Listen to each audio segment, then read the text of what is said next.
नमस्कार, स्वागत है आपका। आप देख रहे हैं आज तक। आपके साथ हूं मैं नेहा बाथम। कोरोना की दूसरी लहर ग्राहकों का भरोसा चकनाचूर कर रही है। जिस तरह से स्वास्थ्य सेवाओं ने कोरोना के आगे घुटने टेक दिए हैं, उससे अर्थव्यवस्था में ग्राहकों के सेंटिमेंट्स मई 2020 के बाद सबसे ज्यादा कमजोर हुए हैं। अगले एक साल तक ग्राहकों को अर्थव्यवस्था से खासी उम्मीद नहीं है।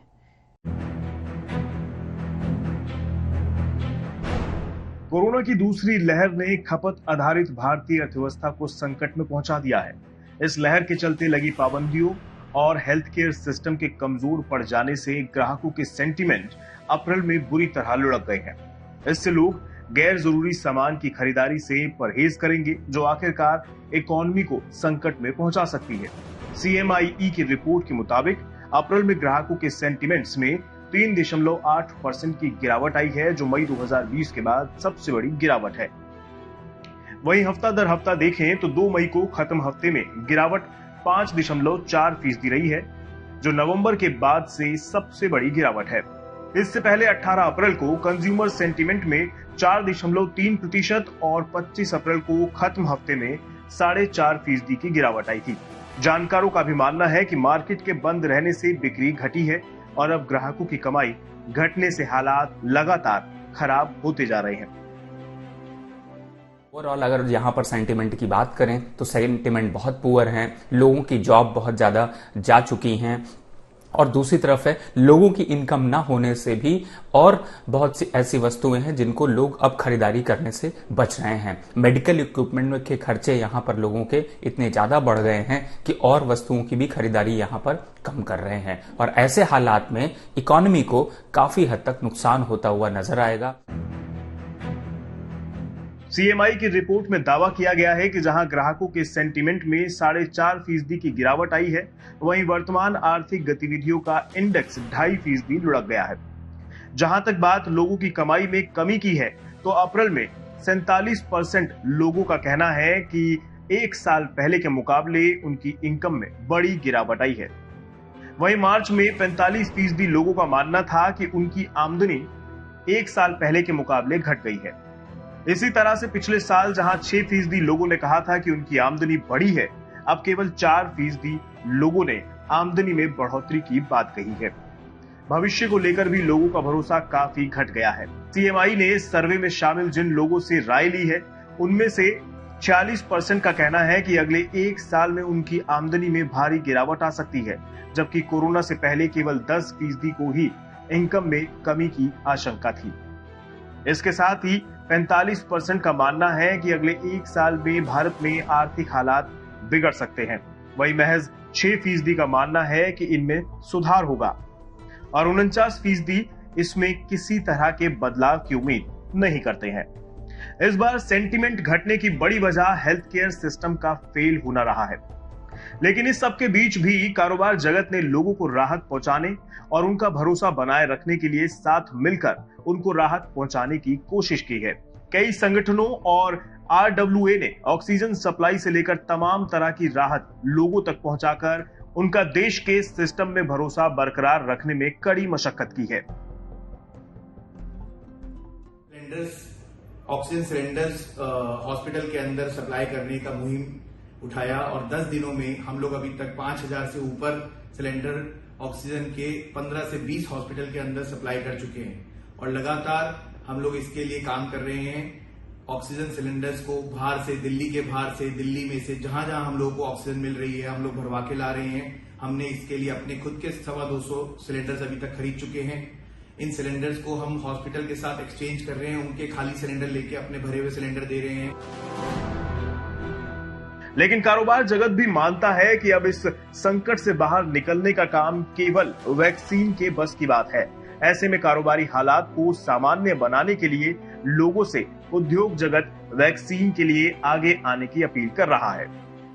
जैसे कि तीसरी लहर आने का खतरा बताया जा रहा है, दूसरी लहर पहली लहर से ज्यादा खतरनाक साबित हुई, उसी तरह तीसरी लहर और भी ज्यादा कहर बरसा सकती है। दूसरी लहर में भी हमने डॉक्टर्स, हॉस्पिटल्स एंड ऑक्सीजन की कमी का सामना किया। ऐसे में वैक्सीनेशन एक ऐसा विकल्प है जो हमारे कारोबार, इकोनॉमी और लोगों को बचा सकती है। ऐसे में सरकार को चाहिए कि हर जगह गांव में वैक्सीनेशन की रफ्तार को और तेज करे। उम्मीद है कि लोग वैक्सीनेशन के लिए आगे आएंगे और कोरोना का कहर कम करने के लिए मास्क, सैनिटाइजर का इस्तेमाल करते रहेंगे। इसी से ये महामारी दूर होगी और शारीरिक सेहत के साथ ही आर्थिक सेहत में भी सुधार होगा। ब्यूरो रिपोर्ट, आज तक। रियल एस्टेट सेक्टर के लग्जरी सेगमेंट को कोरोना काल में सबसे ज्यादा नुकसान हुआ। बीते एक साल में मुंबई, दिल्ली, बेंगलुरु में प्राइम लोकेशन की प्रॉपर्टीज की कीमतों में सबसे कम बढ़ोतरी हुई है। नाइट फ्रैंक की इस लिस्ट में न्यूयॉर्क आखिरी पायदान पर लुढ़क चुका है।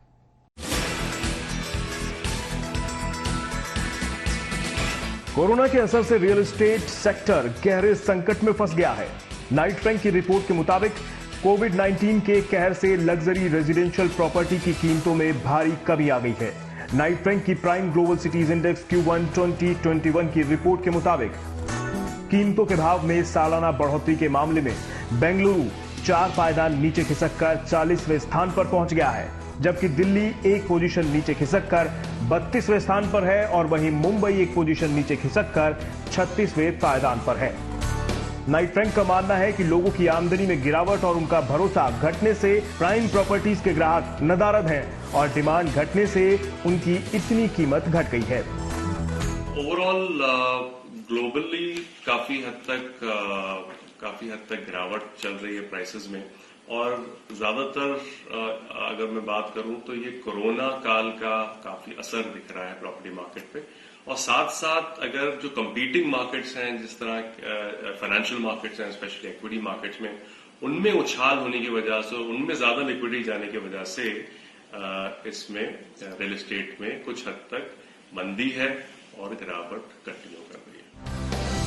नाइट फ्रैंक की रिपोर्ट के मुताबिक जनवरी-मार्च 2021 में बेंगलुरु में प्राइम रेजिडेंशियल प्राइसेस में सालाना आधार पर 2.7% की गिरावट आई है। इसी अवधि में दिल्ली में प्राइम रेजिडेंशियल प्रॉपर्टी की कीमतें 0.2% गिरकर 33,572 रुपए प्रति वर्ग फीट रह गई हैं। मुंबई में प्राइम रेजिडेंशियल मार्केट के भाव 1.5% गिरकर 63,758 रुपए प्रति वर्ग फीट रह गया है।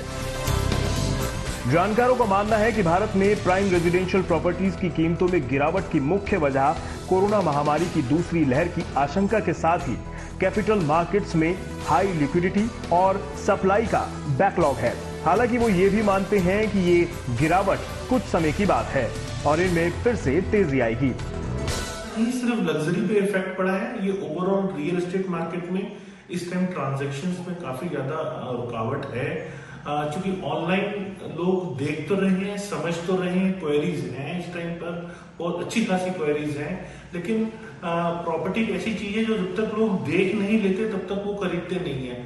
तो क्वेरीज हैं, पर ट्रांजैक्शन सिस्टम सिर्फ लग्जरी में ही नहीं, ओवरऑल रियल एस्टेट में ट्रांजैक्शंस कम हुई है, लेकिन ये टाइम बीइंग है। प्राइम ग्लोबल सिटीज इंडेक्स 45 से ज्यादा शहरों में प्राइम रेजिडेंशियल प्राइसेस को ट्रैक करता है।